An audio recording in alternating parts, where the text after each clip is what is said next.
Welcome to Eastlake.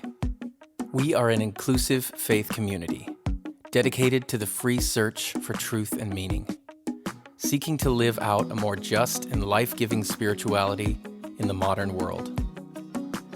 We see faith as less about doctrines and dogmas demanding total agreement, but a life to be lived, enjoyed, and given away to others. What unites us is a growing awareness that life is a gift and love is the point. We welcome the entire human family, regardless of race, age, creed, physical abilities, marital or economic status, gender identity, or sexual orientation. So if you are curious and have come to see, if you are tired and have come to rest, if you are grateful and have come to share, if you are journeying and have come to grow, if you are wounded and have come to heal, if you are joyful and have come to shine, welcome home.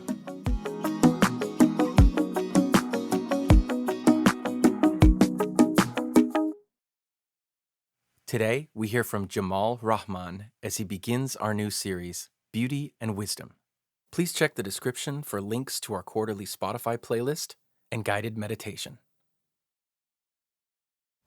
My dear friends, it's great joy and pleasure for me to be here today. I'll be talking about the wisdom and beauty of Islam. I've got some notes on my right-hand side and I've got my watch here, so I'm perfectly balanced.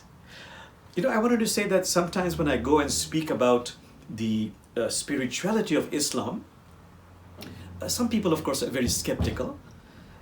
And often there are some disruptions of people who will shout out, that there is no spirituality in Islam. It's a violent religion, this and that. And sometimes when it gets out of hand, someone from the audience who I don't know, sometimes there's been a middle-aged African-American woman who will stand up and say, I'm a devout Christian.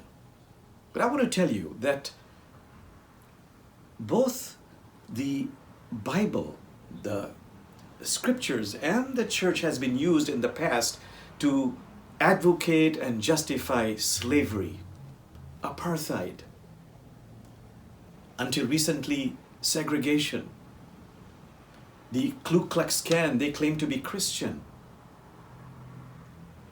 The point here is that we cannot judge a religion by the behavior of some people. This is a big mistake.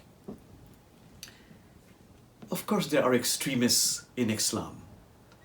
But the problems we're seeing today is really, it's a conflict over money and power. So today, let us put that aside. And let me start just by saying that there's a lot of spirituality in Islam. And I'd love to share that with you. And I'll go with the pattern of a template, 3 principles, 5 pillars, and glean some insights and practices that have benefited me and that are universal, could also benefit you. A quick word about Sufism. What is Sufism? Sufism is not a denomination.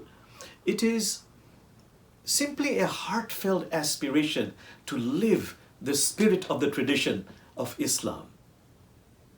I repeat, it's simply a heartfelt aspiration. It's the spiritual heart of Islam. Okay, so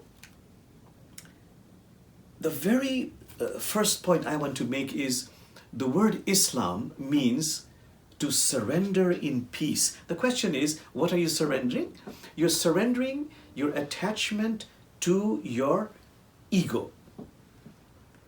Rather than the ego being the center of your life, you want divinity. Call it Christ light, Buddha nature, Elohim light, Krishna light. You want God to be in the center of your life. And the truth is, we don't volunteer for such work because it's very inconvenient. Until something happens and we want to become a seeker. We move, what Muslims would say, from a knowledge of the tongue to a knowledge of the heart. We suddenly realize, I want to get out of this hypnotic trance. I want my life to have meaning. I want to make a difference. I want to feel fulfilled. I become a seeker. So the question now is, what is it that made you a seeker? Several times I've said in my talks at this particular church, this beautiful community, that it was a death of my parents, my mother and father. My mother died tragically. Then my father was so heartbroken. In 20 days, he died. And that woke me up. I became a seeker. And the poetry I love the best is one by Hafiz, which I feel resonates, splashes in my heart. Something missing in my heart tonight has made my eyes so soft, my voice so tender, my need for God absolutely clear. So, what is it in your life, on the timeline of your life, that made you a seeker? It could be a meeting with a teacher or several teachers. There's a saying in Islam, the true teacher kindles the light. The oil is already in the lamp. Maybe you had such a teacher, and that changed your life, made you a seeker. It could be a question. For the Buddha, it was a question of this great puzzle. Why would a mother want to give birth to a child who would grow old, become sick, and then die? Why? This question pierced his heart, and by reflecting on it, he became a seeker. It could be something you read. Like Gandhi read that verse, truth is God. And by taking that deep inside of him, it opens something up in him. I love that one verse by Rumi who says, sell your cleverness and buy bewilderment. So something happens. What was it in the timeline of your life? Those are holy moments where you want to make divinity and not the ego the center of your life.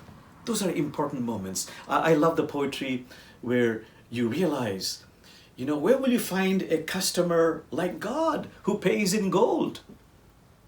Who, Jamal, buys your counterfeit coins?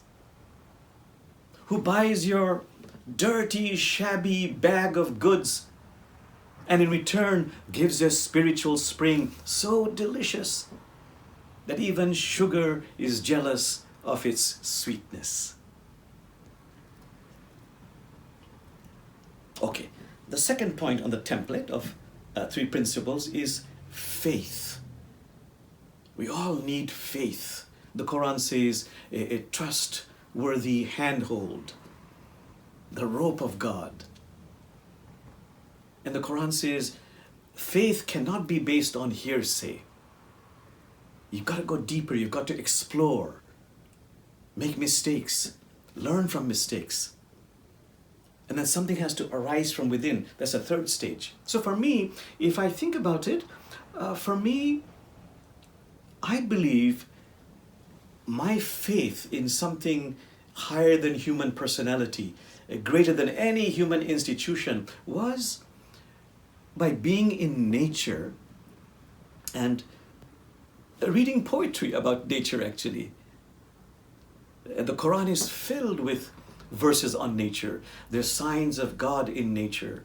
The Sufis say there is no holy book as holy as a manuscript of nature. There is nothing that you want to learn from your life that you cannot learn by observing and by being present in nature. So I read this verse by this Christian writer who said, "Oh, sister almond tree, tell me about God." And the almond tree blossomed. And that blossomed something in my heart. I love the other saying by the Zen Buddhist, sitting quietly, doing nothing, spring comes and the grass grows. About love, I love that poetry by that Islamic mystic Hafiz, who says, the earth would die if the sun stopped kissing her. But even after all this time, the sun never tells the earth, hey, you owe me. Look what happens with a love like that. It lights up the entire sky. That made me understand in a heartfelt way the meaning of unconditional love. Or something by Rumi, who said, grass agrees to die and rise up again so you can receive a little of the animal's enthusiasm.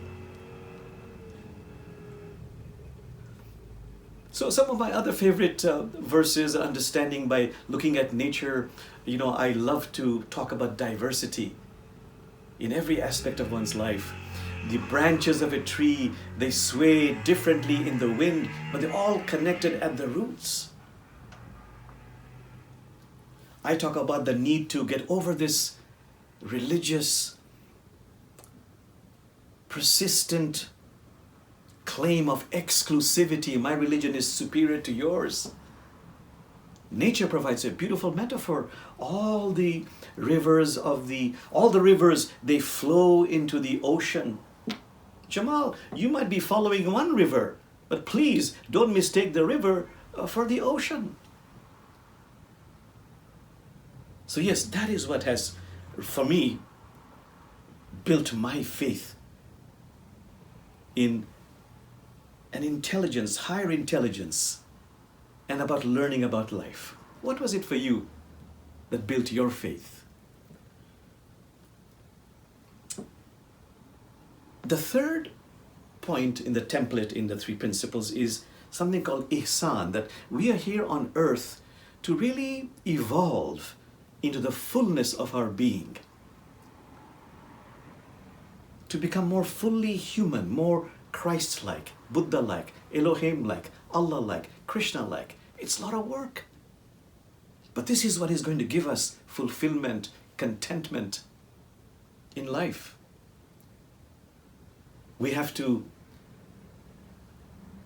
go beyond our ego, or transform the ego, awaken to our divine spark. We have to open up the heart. So before I talk a little bit about that, it's very critical in Sufism to talk about one divine attribute, compassion. In all my classes, ever since I started my ministry, in all my lectures, any opportunity I have, I talk about the power, the majesty, the beauty of compassion, mercy, gentleness. So I'll repeat it here again. Using the metaphor of water, there is nothing as soft and yielding as water is, yet for overcoming the hardest, the most insurmountable, there's nothing as powerful as water is. Meaning the person who is gentle, merciful, compassionate, is filled with authentic strength. And then wherever water falls, life flourishes. Compassion is life-giving, life-affirming, life-bestowing. So this is one divine attribute in Sufism, in Islamic mysticism, that a student or a seeker is asked to really fully understand and take to heart, because without compassion, particularly for oneself, one can never really transform the ego or open up the heart. The Quran says there are 3 stages in overcoming or going beyond your ego, which, by the way, we always need. You can never destroy the ego, but you can transform it. You can go beyond it. Rumi says it's like in those days, to find your way in the dark, you use the flame of a candle to find your way. But once you come in the land of the radiant sun, that flame is still there, but it's subsumed by the radiance of the sun. You take a cloth, put it to the flame, it'll burn, but it's subsumed in that sense. So the first stage is to become aware that our ego can tend to make us go into wrongdoing. So can I, through compassionate self-witnessing, observing myself at all time compassionately, through mindfulness, self-awareness, gently transform my ego from a commanding master into a personal assistant? That's stage one. Stage two is get engaged in the bazaar of life, meaning participate fully in the experiences of life. Getting married, having children, transacting in the market, having mother-in-law, father-in-law problems, all kinds of situations, learning from them. You make mistakes, you learn from them. I repeat, you make mistakes, you learn and you grow from them. There's a poetry by Rumi I love very much who says, wanderer, worshipper, lover of learning, lover of leaving. Even if you have broken your vows 1,000 times, come and come again. No matter who you are, come and come again. Ours is a caravan of joy, not of despair. The third stage is, having done the two stages, you begin to align your personality, which is nothing more than a bundle of conditioned reactions, to your higher self. The Rumi verse is, marry your soul, that wedding is the way. About the heart, to open the heart, I love the poetry where Rumi says, oh, please open the window of your heart. The moon will kiss you only through the window. So the Quran says when we are doing wrongdoings, it creates a rust on the heart, and we have to polish that rust.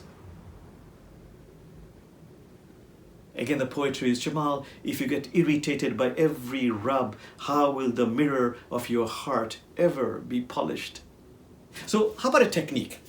The technique I like the best is make a commitment that from right now, I shall continuously be self-witnessing myself. I always carry a piece of paper in the back of my pocket. In the course of the day, when I realize I've become overly angry, jealous, sad, I write them down. Also, when I become aware that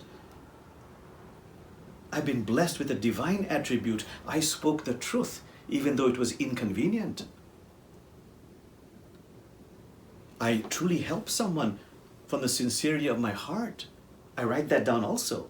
In the evening, I look at both columns, I become aware, and I express gratitude to God for making me aware of my negative attributes that gets diminished by my light of awareness. I look at the beautiful divine qualities, like the light shining on a plant, these divine qualities flourish, and I make a prayer, oh God, may they flourish. And I might come up with some rituals. Every month I write down my negative qualities I have become aware of, and I burn them, and I make a prayer. This is purifying them. As far as the divine qualities, I make a prayer, oh God, thank you so much, and may these divine qualities grow in me. Okay, so we have to purify ourselves. Okay, let me move a little bit more quickly. The 5 pillars. The first one is the insight about this great mystery. Call it God. Everybody wants to, well, everybody, a lot of us want to find out how can we connect, feel a closeness to Spirit, to Christ, to Buddha, to Krishna, to Allah, to Elohim. There's so many verses in the Quran about Allah. Today I've just chosen one, which it says in the Quran that God says, we are closer to you than your jugular vein. And I love this story of this 8th century beloved saint Rabia, who was from Iraq, and she was passing by and she heard this very famous master telling the students, you know, God is so compassionate. If you keep knocking on God's door, out of compassion, God will one day open the door. And Rabia said, "O Sufi master, when was the door ever closed?" And the master arose and bowed to her. God is closer to us than our jugular vein. So, if that is so, the Sufis say it is wonderful to connect with God by having conversations, all kinds of conversation, meaning to express your sadness, your anger, your pain. I've had so many friends whose lives have been savaged by terrible consequences. Murder, incest. Where was God? So when they did this technique of talking to God from the depths of their heart, expressing their fury, their deep anguish, something happened. They felt a closeness to God. So this is one great practice I'd like to share. Please have conversations with God as if you're talking to your most intimate beloved. I love this wonderful saying. A Bedouin was asked, "Do you believe in God?" And he said, "The God who sent me so much of sorrow, pain, afflictions, poverty, illnesses, made me wander from country to country." But as he spoke, he entered into a state of ecstasy. How else can we connect with God? You know, I love that wonderful saying in Islam, a revelation that came to the Prophet Muhammad. God says, "Beloved one, I cannot be contained in the space of the earth. I cannot be contained in the space of the heavens, but I can be contained in the space of the pure, loving heart." So God is outside of me and inside of me. So for me, my most favorite practice is I touch my heart, knowing that God's Spirit is in the innermost chambers of my heart, and I say from time to time, unabashedly, "I love you. I really love you." I'm not shy about it at all. And I feel a deep, sweet, exquisite, intimate connection which has developed over the years. And then also, God is outside of me. It's a wonderful practice for me to send out light and love to all of God's creation. Stones, plants, trees, flowers, human beings, people I don't like. I remind myself, it's okay for me to send them light and love, because within them is a divine spark. I'm not sending it to their personality, but to their Christ nature, sacred nature. Anyhow, sending out light and love as often as possible. The other part of this is, in this template of 5 pillars, is practicing silence to connect with the inconceivable, indescribable, unutterable. And what is silence? Silence is not the absence of sound. It is the absence of the little self. That's what Islamic mystics say. Silence is the language of God. Everything else is a poor translation. So, as often as possible, may we practice pure, deep silence regularly. Be silent so that the Lord who gave you language may speak. For as he fashioned a door and a lock, he also made a key.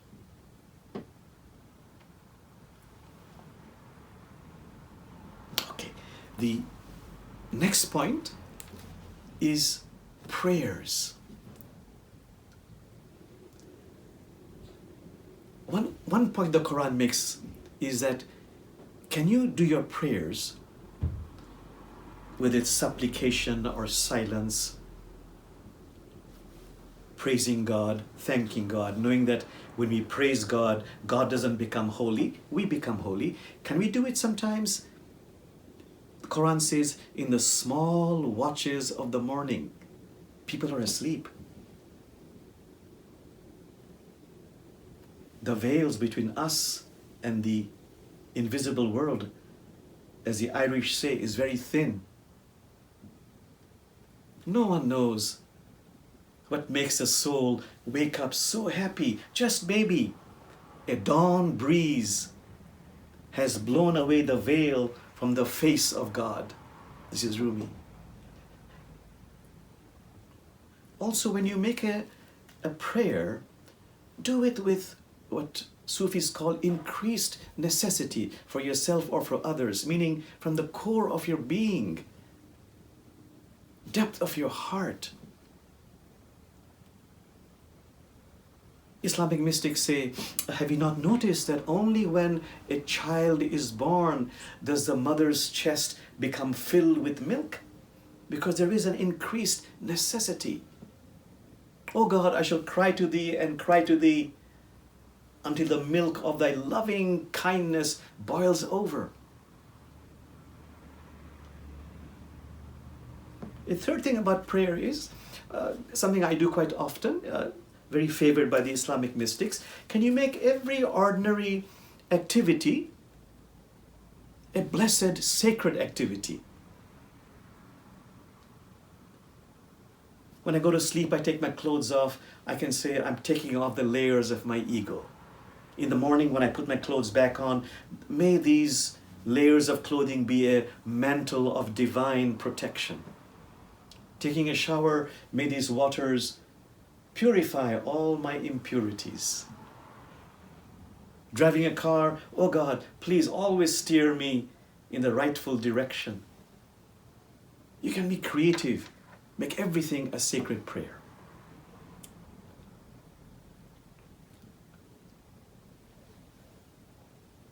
Of course, what Muslim mystics like to do very often, as in other traditions, repeating a sacred mantra. Allah, Allah, Allah, La ilaha illallah. Any sacred word or verse, if you say it again and again in your meditation and also in your waking hours, has a very deep effect. I love that verse from Islamic poetry that says, oh God, I repeated this verse so often, I remembered you so much, God, that little by little you arrived, and little by little I departed.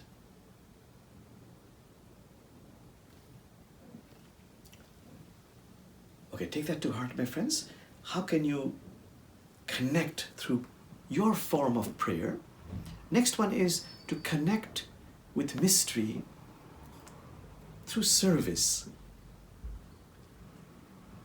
To always be of service. I want to mention this one story my mother told me, that this is a world of opposites, the Quran says. So in Islamic mythology, before unborn humanity came down on earth, God took everyone, all of unborn humanity, to a huge cosmic tree. And on the limbs of the trees, on the branches, were packages of different sizes. And God said, in this world of opposites, each one of you, before you descend on earth, you've got to take one of those different sized packages of suffering. The nobler souls among us, they chose the larger packages so we would suffer less. The point of this is when somebody is suffering immensely, there's no need to ask, why is this happening to this person? What's the karma? What's this, that? No, just be of service with gratitude in your heart. That's why I love those words. Be a lamp, be a lifeboat, be a ladder to others. I love the saying of Prophet Muhammad who said, do good deeds according to your capacity. God never tires of giving rewards unless you tire of doing good deeds. The good deeds most loved by God are the ones that are done regularly, no matter how small they are. What are some deeds I could be doing, you could be doing regularly?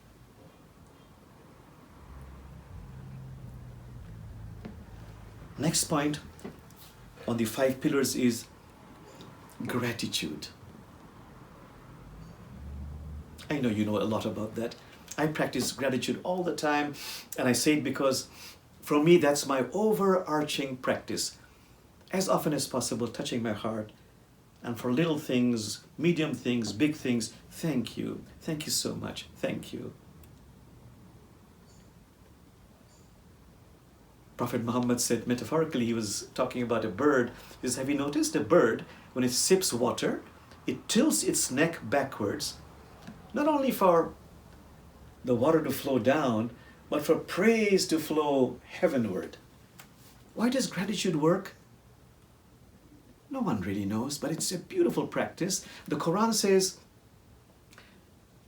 everything which exists in the heavens and the earth extols the limitless glory of God. So I feel when we are expressing gratitude, we are connecting to a cosmic chorus, and this uplifts us, exalts us.